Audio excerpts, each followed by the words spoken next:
সব থেকে বড় খবরে নজর রাখবো, পিসিআর কে বলবো বিগ ওয়ালে সেই ব্রেকিংটা দিতে। আজকে যে খবর দিয়ে শুরু করব প্রেস কর্নার। আজকে সব থেকে বড় খবর, পরীক্ষার্থীদের বিপাকে ফেলতে মাদ্রাসায় বড়সড় দুর্নীতির পর্দাফাঁস।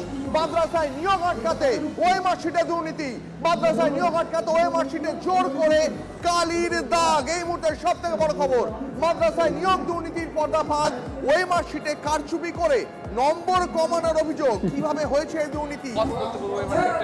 যে জায়গাটা রয়েছে, এই জায়গাটা দেখো তুমি, এখানে রয়েছে এ বি সি, অর্থাৎ এই এবিসির মধ্যে যে কোনো দুটো জায়গায় গোল পাকাতে হয় পরীক্ষার্থীদের। তার কারণ এ হচ্ছে কম্পালসারি, এতে থেকে 28টা প্রশ্ন, বি সি ডি এই তিনটের মধ্যে যে কোনো একটা সেট চুজ করেন কোনো পরীক্ষার্থী। এক্ষেত্রে এই পরীক্ষার্থী চুজ করেছিলেন বি, কিন্তু এই সিতে পরীক্ষার খাতা জমা দেওয়ার পর কেউ কালির দাগ লাগিয়ে এই পরীক্ষার্থীকে ডিসকোয়ালিফাইড করিয়েছে। একেবারেই তাই দেব, ইচ্ছে করে অযোগ্য দেখানো হয়েছে এবং তার জন্য জোর করে একটা জায়গায় কালির দাগ লাগিয়ে দেওয়া হয়েছে। সেটা প্রুভ করছে কে? CFSL, central forensic lab. তারা বলছে এই কালির দাগ যে কালি সিতে রয়েছে, তুমি দেখতে পাচ্ছ, আমরা এক্সক্লুসিভলি দেখাচ্ছি সেই ওএমআর সিট, এই কালির দাগ পরে লাগানো হয়েছে। এই কালির দাগ পরীক্ষার্থী দেয়নি, ফলে তার মূল্যায়ন হয়েছে শুধুমাত্র এর ভিত্তিতে, তাই সে ডিসকোয়ালিফাইড হয়ে গেছে। অর্থাৎ যোগ্য পরীক্ষার্থীকে অযোগ্য বানানো হয়েছে। অনেকে বলছেন যারা টাকা দিয়েছেন তাদেরকে যাতে চাকরি দেওয়া যায়, তাদের জন্য শূন্যপদ তৈরি করা যায়, তার জন্য এইভাবে এক্সট্রা কালির দাগ লাগিয়ে পরীক্ষার্থীদের ডিসকোয়ালিফাইড করানো হয়েছে, যোগ্যকে অযোগ্য বানানো হয়েছে, যাতে টাকার বিনিময়ে যারা চাকরি পাবেন তাদের যাতে যোগ্য করা যায়। একজন ক্যান্ডিডেট যে এ এবং বি এই দুটোতে দাগ দিল, সে 55-র মধ্যে সে অনেক বেশি নাম্বার পেতে পারত। তার অ্যাসেস হলো শুধুমাত্র 28 নাম্বার। তার বি এবং সি এর মধ্যে মাদ্রাসা সার্ভিস কমিশন জানাচ্ছিল তাদের মধ্যে কমপ্লিট যেহেতু বি এবং সি এনসার্কেল করেছে, তাই তারা অ্যাসেস করবো না।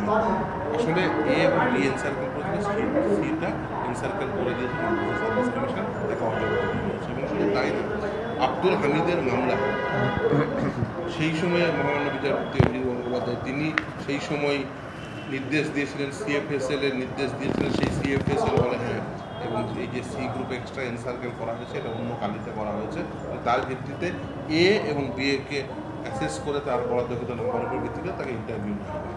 ফলে একদিকে যেমন অযোগ্যদের যোগ্য বানানো হচ্ছে, অন্যদিকে যোগ্যদের অযোগ্য বানানো হচ্ছে এভাবে এক্সট্রা এনসার্কেল করে।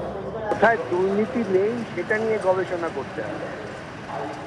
তৃণমূল কংগ্রেস, যার মুখ্যমন্ত্রী হচ্ছেন মমতা, এ রাজ্যে সেখানে দুর্নীতি হয়নি এমন একটা ক্ষেত্র খুঁজে বার করার চেষ্টা বহুদিন থেকেই হচ্ছে। গবেষকরা অনেক চিন্তা করেছেন কিন্তু খুঁজে পাননি। সুতরাং এরা থাকলে দুর্নীতি হবে, এবং দুর্নীতিটা তারা একেবারে এদেশ থেকে বিদেশ সপ্তসাগর পারেও নিয়ে গেছেন, সেখানেও একটা দুর্নীতিমূলক প্রক্রিয়া। দুর্ভাগ্য যে এই ধরনের দুর্নীতিগ্রস্ত মানুষদের কিছু কিছু মানুষ ভোট দিয়ে নাকি আবার জিততে হবে, এটাই তো সমস্যা। আপনারা তথ্য প্রকাশ করেছেন খুব ভালো, এই নিয়ে আবার তদন্ত করতে হবে, আবার আদালতে যেতে হবে। বেশ বেশ, আপনাকে অনেক। সেই চিঠিতে পরিষ্কারভাবে লেখা রয়েছে, আরেকটু যদি উপরে উঠি তাহলে দেখতে পাবো যে সেই চিঠিতে পরিষ্কারভাবে লেখা রয়েছে আমি গোল করেছি বিতে, কিন্তু সিতে কি করে গোল এলো? ওএমআর সিটটাকে তাই সুরক্ষিত করে রাখবেন, এই চিঠি লিখছেন এক পরীক্ষার্থী। তার কারণ তার ওএমআর সিটে ইচ্ছাকৃতভাবে সি ঘরটি করেছে কেউ, এটা তিনি দাবি করছেন। আপনারা ইচ্ছাকৃতভাবে সি ঘরটি পূরণ করেছেন, অর্থাৎ তিনি সি ঘরে কালি ছোঁয়াননি, পরীক্ষার খাতা জমা পড়ে গেছে, তারপর স্টোর রুমে গিয়ে তাতে সি ঘরে কালি লাগিয়ে দেওয়া হয়েছে, যাতে এই পরীক্ষার্থীকে অযোগ্য প্রমাণ করা যায়। এই পরীক্ষার্থীর যদি দুটো সেট মিলিয়ে দেখা হয় তাহলে ইনি চাকরি পেয়ে যাবেন, জোন অফ কনসিডারেশন এসে যাবেন। সেই জায়গায় যাতে তার চাকরি না হয়, সেই জায়গায় যাতে একজনকে টাকার বিনিময়ে চাকরি দেওয়া যায়, তার জন্য এই পরিকল্পনা। বুঝতে